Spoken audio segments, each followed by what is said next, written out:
MB news म्हणजे महाराष्ट्रातील बातमीपत्रामध्ये आपले स्वागत आहे। पाहूया आजची विशेष बातमी। जालन्यात 112 क्रमांकावर खोटी माहिती देणाऱ्या जालना पोलिसांनी बेड्या ठोकल्या आहेत। किरण लक्ष्मण इंगळे असं या आरोपीचं नाव असून तो माडीपुरा परिसरात वास्तव्यात आहे। दुपारच्या वेळेला त्याने 112 क्रमांकावर कॉल करून माझ्यावर हल्ला झाला आहे आणि माझ्या हाताला गोळी लागली असून लवकर बालिका विद्यालय बस स्टॉप जवळ घटनास्थळी रुग्णवाहिकेसह दाखल व्हा असे सांगितले होते। त्यानुसार उपविभागीय पोलीस अधिकारी सचिन सांगोडे, पोलीस निरीक्षक सिद्धार्थ माने, पोलीस निरीक्षक प्रशांत महाजन तसेच DYSP पथकासह घटनास्थळी दाखल झाले। मात्र त्या ठिकाणी अशी कोणतीही घटना घडलेली आढळून आली नाही।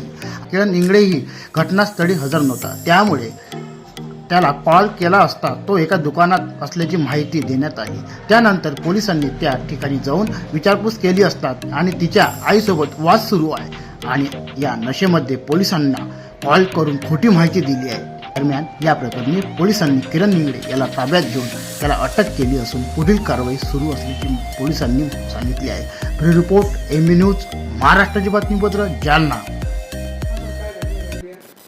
आज दिनांक 17/12/2023 रोजी दुपारी 1:30 वाजल्याच्या सुमारास एक डायल 112 याच्यावरती आमचे पोलीस अंमलदार किशोर तराळ नावाचे कर्तव्यावर होते।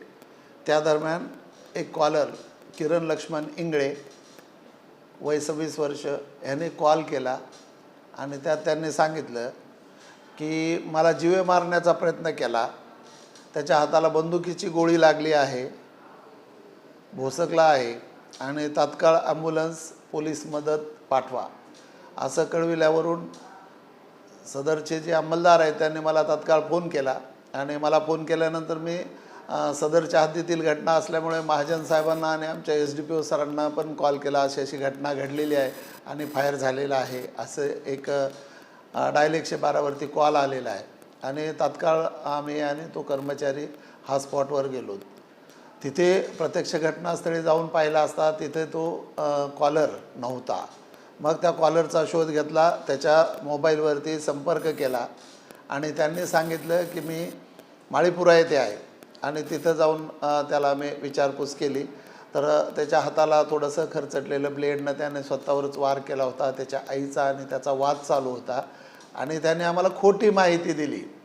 डायल 112 हे शासनाचं धोरण आहे आणि त्याच्याप्रमाणे प्रत्येक जनतेच्या प्रत्येक तळागाळातल्या माणसाने जर डायल 112ला फ्री ऑफ कॉस्ट कॉल केला तर तात्काळ पोलीस मदत मिळते आणि ह्याने कुठलाही गोळीबार झालेला नसताना किंवा त्याला कुठलाही जीव मारण्याचा प्रयत्न झालेला नसताना त्याने आम्हाला खोटी माहिती दिली आणि त्याच्यामुळं आम्ही त्याच्यावरती गुन्हा दाखल केलेला आहे आणि ह्या गुन्ह्याचा चौकशी जी आहे पुढील कारवाई हे पोलीस हवालदार पोलीस नाईक चेके नावाचे करत आहेत। आता आम्ही त्या आरोपींना ताब्यात घेतलेलं आहे, त्याच्यावर पुढील रीतसर कारवाई करत आहोत। तर माझं जनतेला एवढंच आव्हान आहे की डायल 112 ही चांगली सुविधा आहे, शासनाचा उपक्रम आहे आणि ह्या उपक्रमामध्ये तुम्ही पोलिसांची ॲम्ब्युलन्सची सगळी मदत मागू शकता, परंतु त्याचा दुरुपयोग होणार नाही याची पण आपण खबरदारी घेतली पाहिजे आणि जर दुरुपयोग झाला तर गय केली जाणार नाही, आपल्यावरती गुन्हे दाखल करून कडक कारवाई केली जाईल, तसेच प्रतिबंधक कारवाई केली जाईल।